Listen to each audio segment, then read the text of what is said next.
안녕하세요. 금요기도에 나오신 여러분을 진심으로 환영합니다. 오늘 날씨도 푸근하고 비도 많이 와서 매우 좋습니다. 그동안 줌 미팅에서 노트북으로 찍었는데요. 너무 영상이 어둡고 침침하고 또 메시지도 잘 전달되지 않은 것 같아서 어떻게 할까 하다가 용기를 내서 언더우드 목자님 도움으로 이렇게 폰으로 찍게 되었습니다. 좀 처음이라 좀 어색하지만 하나님께 은혜를 주셔서 말씀이 잘 전달되면 좋겠습니다. 제가 잠깐 기도하고 말씀 시작하겠습니다. 하나님 아버지, 계속해서 새해 들어서 금요기도에 이루어주시고 또 저희들에게 시편 말씀으로 함께 하시고 은혜 주셔서 감사합니다. 불의한 시대에 시인이 가졌던 믿음과 소망을 저희들도 갖게 도와주시고, 코로나로 어려움이 지속되지만 하나님께 소망을 두고 또 간절히 기도하게 도와주시옵소서. 금요기도를 축복해 주시고 많은 동역자들이 나와서 서로의 기도 제목을 나누고 함께 기도하는 또 응답이 충만한 시간이 되도록 축복하여 주시옵소서. 또 비천한 종의 사장 말씀 잘 증거할 수 있도록 함께 해주시기를 간절히 기도합니다. 예수님의 이름으로 기도했습니다. 아멘. 오늘 말씀은 시편 4편 말씀이 되겠습니다. 제가 본문을 읽어보겠습니다. 내 의의 하나님이여, 내가 부를 때에 응답하소서. 곤란 중에 나를 너그럽게 하셨사오니 내게 은혜를 베푸사 나의 기도를 들으소서. 인생들아, 어느 때까지 나의 영광을 받고 욕되게 하며 헛된 일을 좋아하고 거짓을 구하려는가. 여호와께서 자기를 위하여 경건한 자를 택하신 줄 너희가 알지어다. 내가 그를 부를 때에 여호와께서 들으시리로다. 너희는 떨며 범죄하지 말지어다. 자리에 누워 심중에 말하고 잠잠할지어다. 의의 제사를 드리고 여호와를 의지할지어다. 여러 사람의 말이 우리에게 선을 보일 자 누구냐 하오니 여호와의 주의 얼굴을 들어 우리에게 비추소서. 주께서 내 마음에 두신 기쁨은 그들의 곡식과 포도주가 풍성할 때보다 더하나이다. 내가 평안히 눕고 자기도 하리니 나를 안전히 살게 하시는 이는 오직 여호와이시니이다. 시편 4편 말씀 제목은 곤란 중에 너그럽게 하신 하나님입니다. 시편 4편은 3편에 이은 개인 탄원시입니다. 3편이 압살롬에게 쫓기고 있던 때를 배경으로 지었죠. 4편도 같은 상황에서 지은 시로 보고 있습니다. 비슷한 주제를 다루고 있는 데다가 쫓기는 중에도 3편 5절에 보면 누고 자고 깨었다고 했는데 오늘 4편 8절에부터 보면 내가 평안히 눕고 자기도 하리니 하는 같은 말씀이 반복되고 있기 때문입니다. 먼저 1절을 보면 시인은 하나님을 내 의의 하나님이라 이렇게 부르고 있습니다. 성경에서 유일한 자명할 정도로 올바름을 말하는 거죠. 그러니까 의의 하나님이란 이처럼 언제나 절대적으로 올바른 하나님, 공평무사하신 하나님, 공명 정대하신 하나님 모두를 가리킨다 할 수 있습니다. 우리는 보통 하나님을 부를 때 의의 하나님 잘 쓰이지 않죠. 은혜로우신 하나님, 사랑이 풍성하신 하나님, 또 살아계신 하나님인데 오늘 시편 4편 저자 다윗은 내 의의 하나님으로 이렇게 시작을 하고 있습니다. 왜 이런 칭호를 쓸까요? 그것은 자신의 억울함, 고통, 슬픔을 다 풀어주시고 해결해 주실 분은 오직 의로우신 여호와 하나님 한 분뿐이라는 이 믿음을 갖고 있기 때문이죠. 그래서 이 하나님께 내가 부를 때에 응답해 달라며 이렇게 기도를 하고 있습니다. 시는 현재 자신이 처해 있는 상황을 이 곤란이란 한마디로 말하고 있습니다.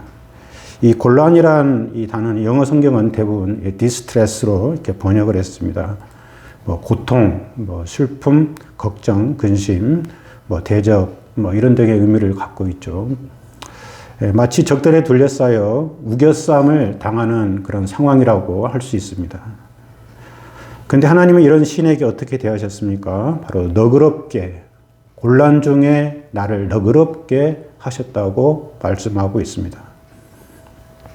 너그럽게 하셨다는 것은 우겨싸움을 당하는 중에도 바로 피할 길을 주시고 코너로 몰지 않으시는 하나님을 말하고 있습니다. 완료형으로 되어 있는데 그동안 이런 경험을 많이 했고 또 현재 이제 매우 또 곤란한 상황에 처해 있는데 이런 가운데도 하나님께서 너그럽게 해달라고 이렇게 기도를 드리고 있는 것이죠. 인생을 살다 보면 이런 곤란한 상황에 처할 때가 얼마나 많습니까? 압박은 가중되고 상황은 쉽게 호전되지 않습니다. 때론 머리가 터져나갈 것 같은 스트레스와 고통과 슬픔과 가슴 답답함이 몰려옵니다. 길이 보이지 않아요. 근데 하나님께서 그때마다 구원의 여망이 보이지 않을 때마다 빡빡하게 대하지 않으시고 너그럽게 대하셨다는 겁니다. 숨통을 틔워주시고 살아갈 힘과 용기를 불어넣으셨다고 말씀합니다. 우리가 인생이 겪는 곤란에는 아무런 이유가 없이 다가오는 곤란도 있고 또 자신의 죄와 허물로 다가오는 그런 곤란이 있는 것 같습니다. 다윗은 두 가지 경우를 모두 다 경험한 사람이죠. 먼저는 아무 죄 없이 사울에게 무려 10년 동안 쫓기면서 많은 곤란을 당했습니다. 그의 20대 대부분.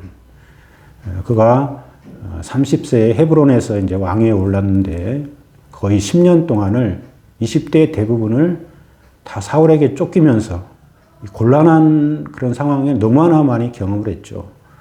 목숨이 왔다 갔다 하는 상황이 계속되었습니다.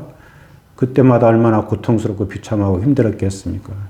그런 수풀로, 광야로, 동굴로, 또 깊은 골짜기와 험한 산, 또 심지어는 이방인 지역까지 가서 미친 사람처럼 행세하며 목숨을 구걸해야 했어요.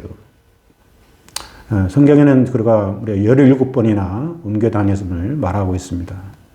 근데 그때마다 하나님께서 이런 다윗을 너그럽게 대하셔서 그 모든 위기에서 벗어나게 하셨다는 겁니다. 압살롬에게 쫓길 때는 그의 죄로 인한 결과라고 볼 수 있죠.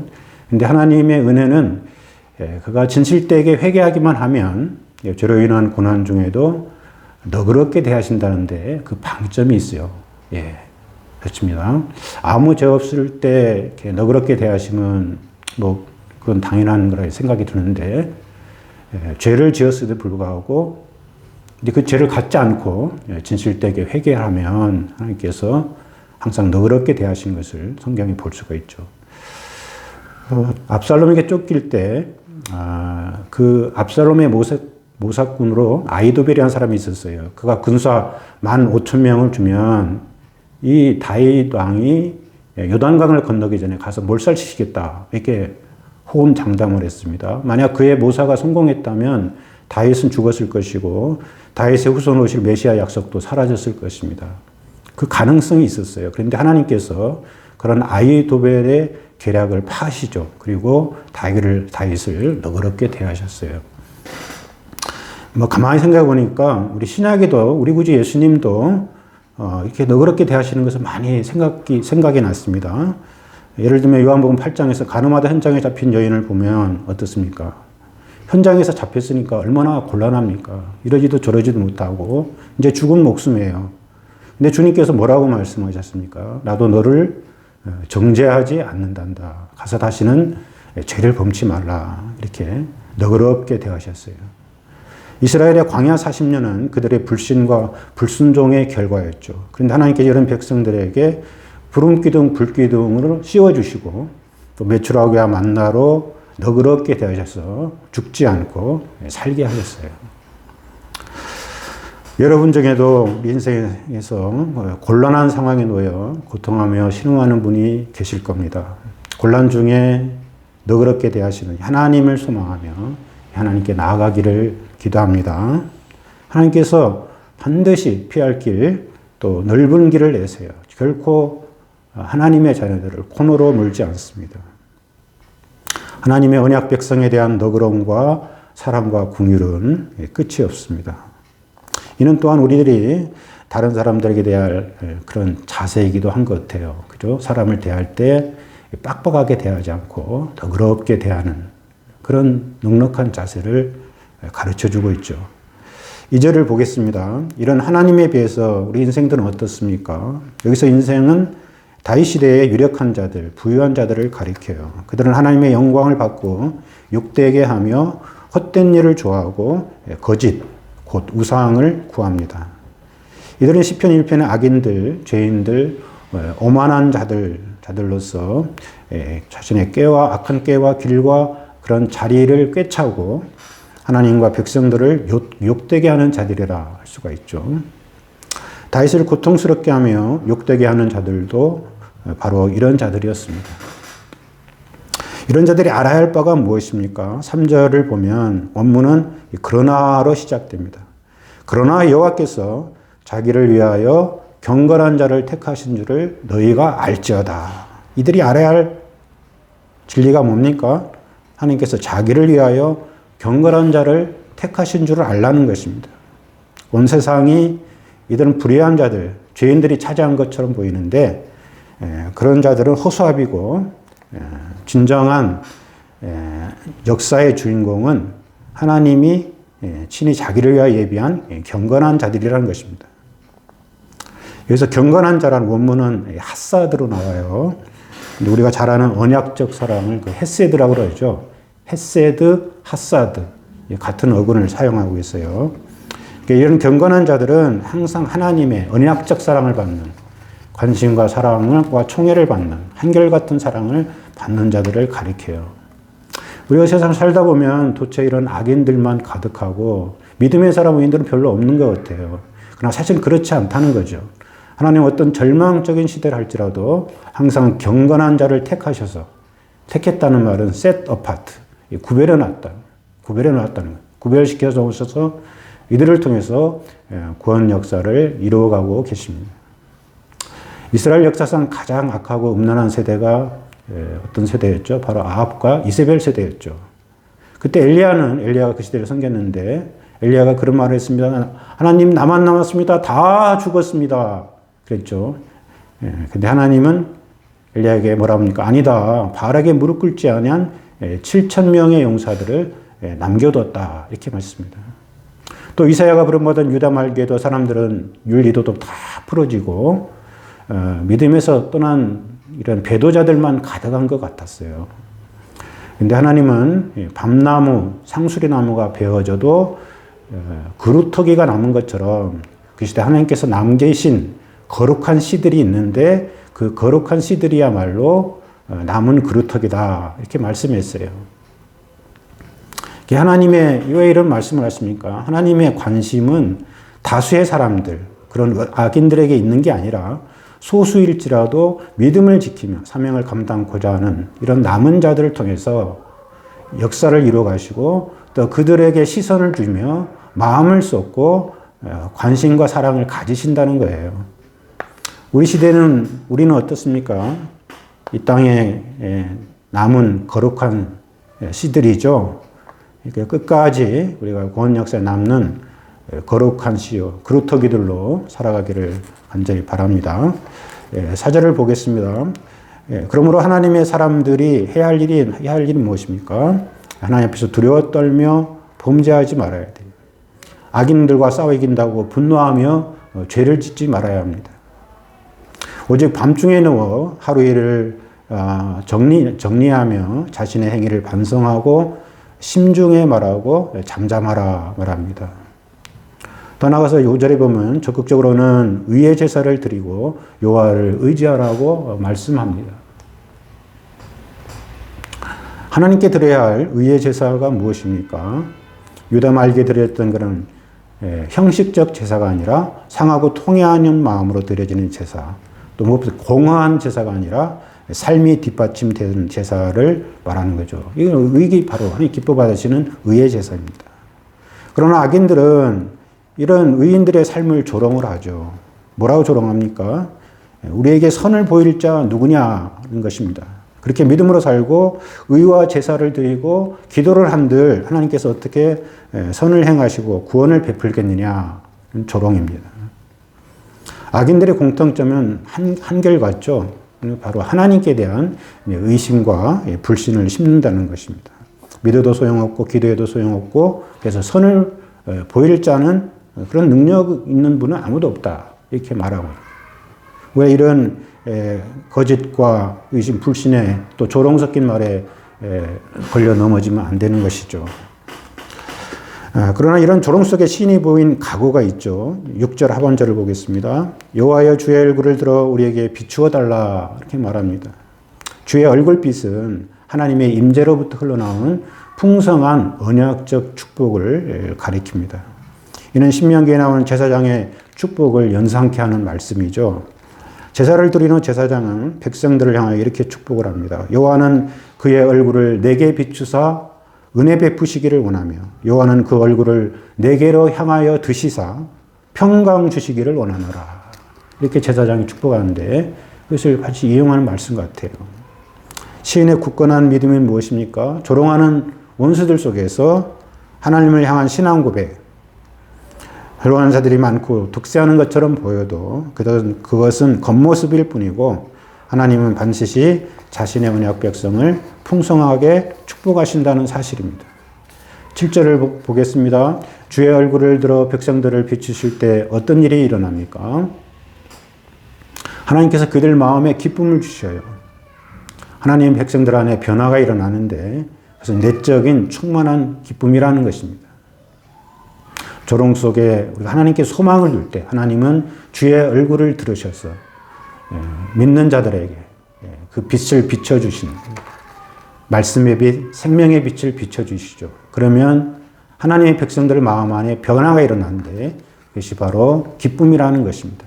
이 기쁨은 그들의 곡식과 세포도주가 풍성할 때보다 더하다고 말합니다.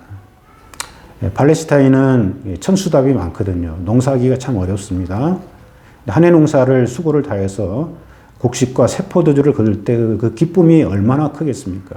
추수하는 기쁨을 성경에서 많이 얘기를 하죠. 그런데 이보다 더한 기쁨, 최고의 기쁨, 최상의 기쁨이 있는데 그게 바로 여호와 하나님께 주시는 그 내면의 기쁨이라는 거예요. 그보다 곡식 거둘 때보다 더한 기쁨이 하나님이 우리 마음에 주시는 기쁨이라는 것이죠.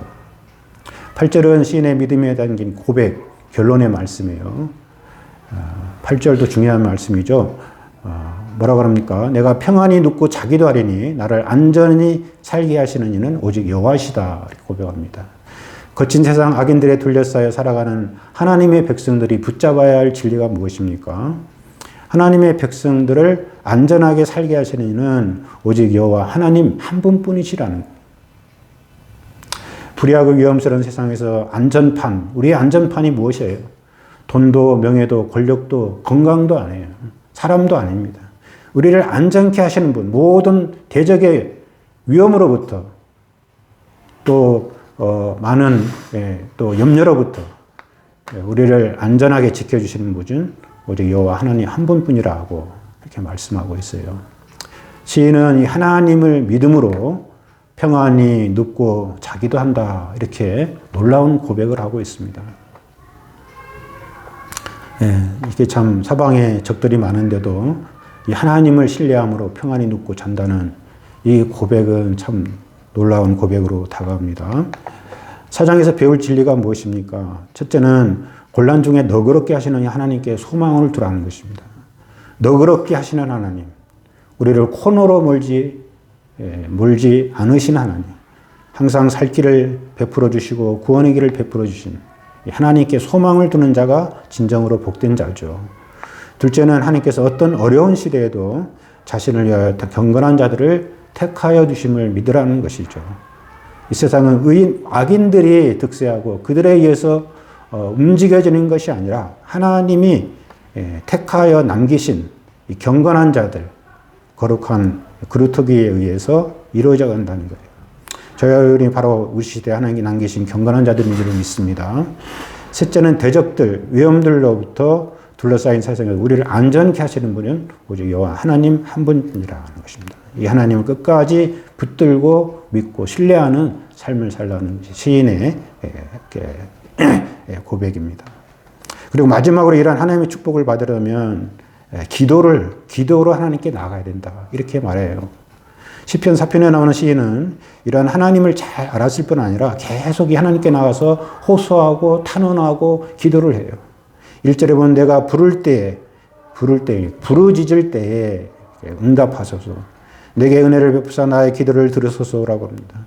3절 하반절은 내가 그를 부를 때 여호와께서 들으시로다 말합니다. 4절 하반절에서는 자리에 누워 심중에 말하고 잠잠할지어다. 6절 하반절은 여호와여 우리 주의 얼굴을 들어 우리에게 비춰주소서라고 간구하고 있습니다. 우리 금요교회가 이처럼 하나님께 부르짖 기도하는 가운데 너그럽게 하시는 하나님, 얼굴빛을 들어 비추시는 하나님, 평안의 축복을 주시는 이 하나님을 모두 체험하는 은혜가 있기를 간절히 기도합니다. 사장 생각하면서 찬송가 한 장 같이 부르고 기도해 보겠습니다. 찬송가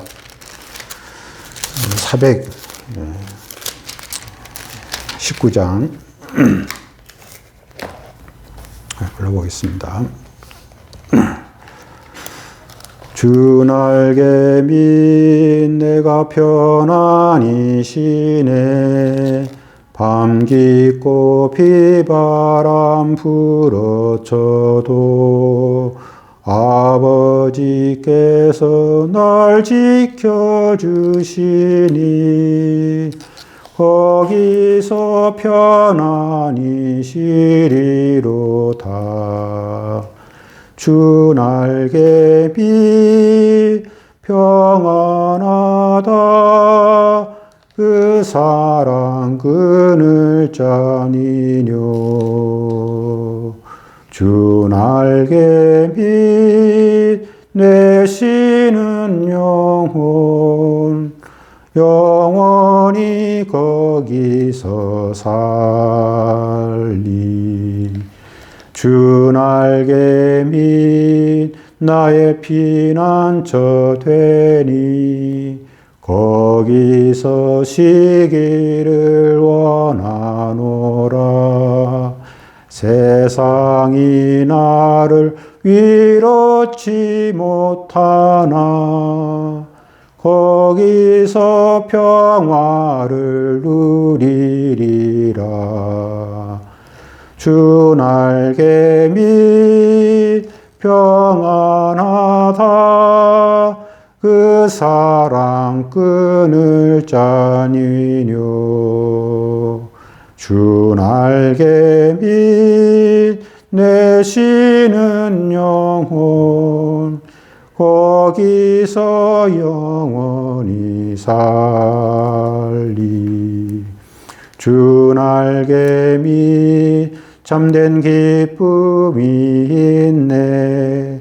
고달픈 세상길 가는 동안 나 거기 숨어 돌보심을 받고 영원한 안식을 얻으리라. 주 날개 밑 평안하다. 그 사랑 끊을 자니뇨. 주 날개 밑 내 쉬는 영혼 영원히 거기서 살리. 하나님 아버지, 오늘 시편 4편 말씀 통해 은혜 주셔서 감사합니다. 시편 저자가 둘러싸인 상황이 오늘날 얼마나 또 저희들과 같은지요. 하나님, 고달픈 인생길 가는 동안 주의 백성들이 참으로 많은 고난을 당합니다. 사방으로 우겨쌈을 당하는 심한 환난과 고통을 겪을 때가 많습니다. 원수들의 조롱과 대적들의 비방 소리도 들립니다. 하나님 아버지 또 인생의 곤란함을 얼마나 많이 겪습니까? 이제 이때 하나님 너그럽게 대하신 하나님 기억하고 이 하나님께 피하는 저희들이 되게 도와주시옵소서. 믿음의 사람이 보이지 않는다 하더라도 하나님께서 예비하신 택하신 구별시켜신 경건한 자들 이 땅에 거룩한 거룩투기가 있고 하나님 계속 구원 역사를 섬기는 저희들이 되게 도와주시옵소서. 무엇보다 하나님 우리를 안전케 하시는 하나님 한 분께 소망을 두고 하나님 아버지 하나님을 의지하고 하나님께 피하는 가운데 주의 날개 아래서 참 평안과 안식을 얻으며 새 힘을 얻고 하나님 아버지 구원 역사를 잘 섬기는 저희들이 되도록 축복하여 주시옵소서. 하나님 아버지 새해 들어서 저희 일전의 모든 사랑하는 동역자들에게 이 하나님께 대한 믿음, 소망을 다시금 덧입혀 주시고 또 기도의 자리를 만들어서 하나님께 나 계속 기도하는 건데 많은 위로와 기도응답의 축복을 받을 수 있도록 함께하여 주시옵소서. 감사하며 예수님의 이름으로 기도하였습니다. 아멘.